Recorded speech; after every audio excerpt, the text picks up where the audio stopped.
As next, as I mentioned, we will set up the right RoboDK file, and I will navigate you through how we can calibrate or how we can configure the robot within RoboDK to the reality.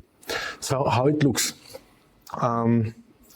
First, once you open up a RoboDK file, what you can find after the installation in your menu as well.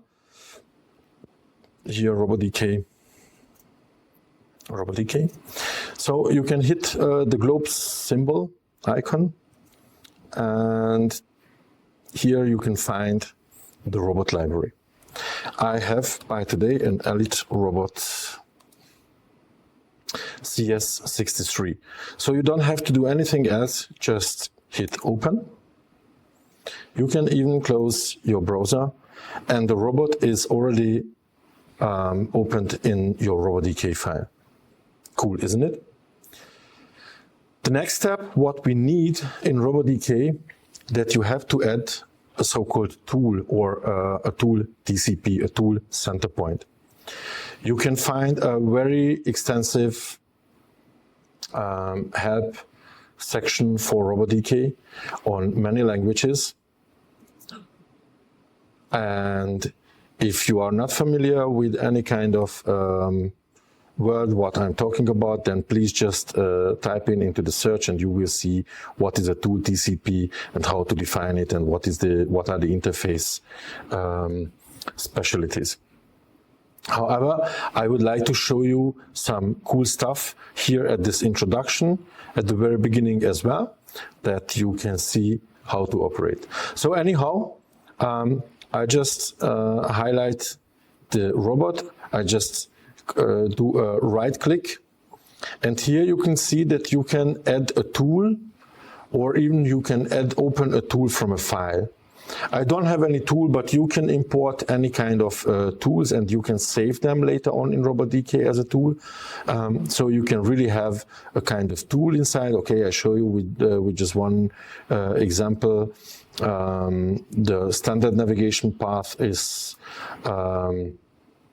see RoboDK, and here you will be able to see, I think, under the resources or lib. Sorry, I have to look for API bin direct icons library for sure. And here you can see with the type that there are a lot of station files, a lot of stuff, cool stuff. And here you can find tools. They are predefined, but as mentioned, you can load your own 3D files if you want, and you can convert them in a tool file. I will just open up this paint tool. So, and you can see that this is from the very beginning, it's installed on the flange of the robot. So it looks quite good, isn't it? So I just remove it because we don't need this, and you just right click the robot and you add a tool TCP. So you just add a TCP, and here you can see that this small coordinate system is our tool TCP.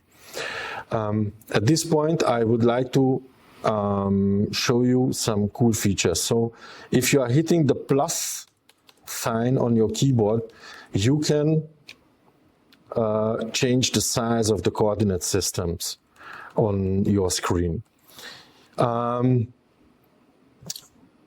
You can find here, make reference frame larger and smaller. This is exactly the same. You can hide them. You can hide text as well if you want. So we can step into a text. You can see that this is the tool, this is my robot. If I'm hitting the slash key again, then this will be hidden. At the very beginning, if you're not so familiar, I recommend you to use the letters of the coordinate systems as well. If you don't want to use them, then later on in the options, display, you can remove with this checkbox the XYZ axis letters as well. I will just let in for this tutorial because this is easier for you, I think.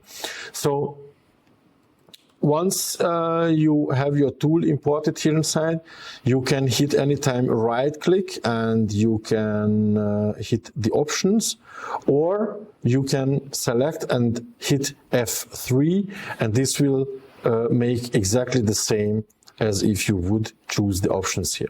Here you can rename it as well, and but I will let it as tool 1 for this tutorial. What we need additionally, we need a so-called reference frame. In this case, this is called frame 2. You can, with the F3 or with right-click and options, you can open this up and you can change the name, you can change the coordinates, because you can see that this is quite far away at the moment. I will just let it there. The reference frame is nothing else that this is, for our case, this is the working area where we will work.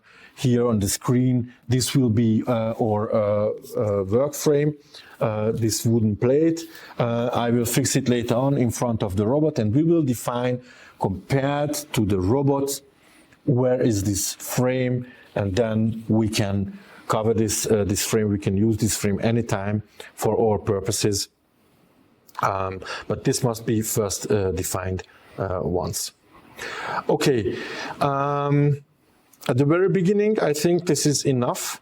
The only stuff what we need is just to save it. I will save it to the desktop, and you can define any kind of name. I will save tutorial 01.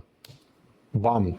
And with this one, you can see that this is already this was renamed here in the tree, and you can see the file on my desktop as well, tutorial 01 RDK.